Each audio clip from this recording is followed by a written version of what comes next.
and good day all, this is Tehillim29 back again for another DC comic review.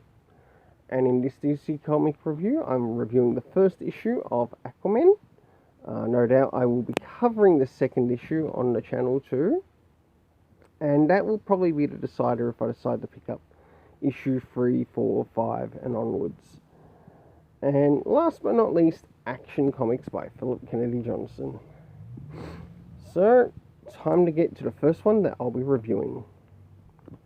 So, here we go, the first one I'll be reviewing, and that is Action Comics Superman, issue 1040. Starting off with first things first, does this cover in any way, shape or form connect to something that's happening inside of the story? It certainly does, to which I give it a 7 out of 10.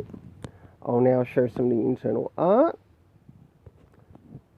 around the beginning, middle and end. I will not be covering the backstory in this, even though I have read the backstory. It's quite interesting if you do like Martian Manhunter. As we begin to enter Warworld, we have Superman up against some of the beasts on Warworld, which Mongol has sent to him. And as you can also see here in the storyline, we do get quite a lot of dialogue here, but it's done in done like a journal from Clark Kent of being on Warworld. As we start to move towards the middle, we learn of some of the inhabitants of Warworld, such as some of the other beasts and what's happening with them.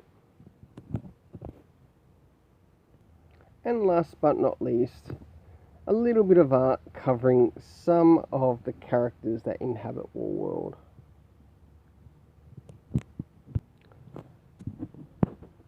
So for the internal art, I gave it a 7 out of 10. Now it's time to move into the story rating. Moving into first things first, did we get any comic references? And the answer is no, we didn't. Did we get any indication of when some of these things were taking place throughout the day? About the only thing we got was somewhat around the middle of the story was that night. The location of course being Warworld. And we also learn of another location called Necropolis. The cast of characters consisting of Superman, Mongol, Omak, Midnighter, and of course the Notlings, who you saw with the last images that I showed you.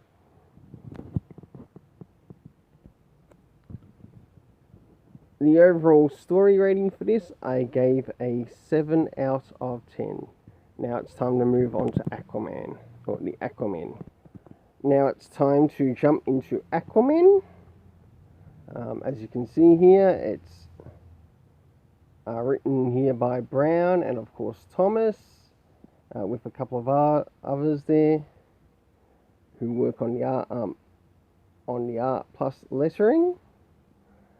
Jumping into first things first, does this cover in any way, shape or form connect to something that's happening inside of the story? Yes, it does, to which I give a 7 out of 10. I'll now show some of the art around the beginning, middle and end before jumping into the story rating. Alright, as things begin in the story, we see that this takes place at the United Nations headquarters. And we have Orm, Ocean Master here, and one of the beasts. Quite interesting, and I'll say one thing, I'd have no problem with one of these beasts taking down the United Nations headquarters. Moving into the middle of the story, we see Aquaman, Arthur Curry, plus Ocean Master fighting it out. And of course we get Jackson Hyde. And last but not least, the art towards the end. Alright, going from the art that I showed you, I ended up giving it a 7 out of 10. Now it's time to jump into the story and narrating.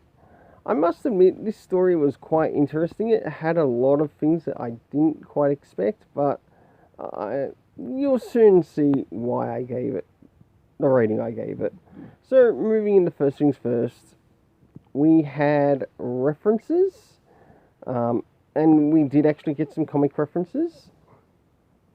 We got Aquaman Volume 4, Echoes of a Life Once Lived Well, Black Manta and Aquaman The Becoming. The only thing that Aquaman 1 failed to point out is if it was like a part of the Aquaman Rebirth line or something like that. That's the only thing it sort of failed to neglect to show as to whereabouts it takes place. Moving into the next area, time, we got no indication of when this takes place time-wise, but at least we did get comic reference of when something this takes place time-wise in regards to before and after. The locations we got were Manhattan and the UN headquarters. We also got Bexley, Ohio, New York City, New York. We also got the Roy Harper Titans Academy. And we also got Paris, France. So nicely done there in regards to pointing out some of the locations in the story. I really enjoyed that. Moving into the cast of characters, we had Ocean Master, who is Orm. We had Jackson Hyde, who is basically being trained up to be the next Aquaman. And we also had Arthur Curry, Aquaman, and Black Manta, to which we are starting to learn in this story that there are people who are either sleeper agents or didn't know that they had any Atlantean DNA in them, and they're all of a sudden breaking out into sort of like an attacking group of people, and it's causing a bit of a disruption in the universe all around the world. To which I gave this story a 6.5 out of 10.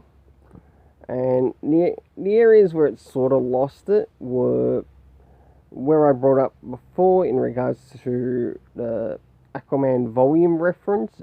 We didn't get any indication if that was a part of Rebirth or something else.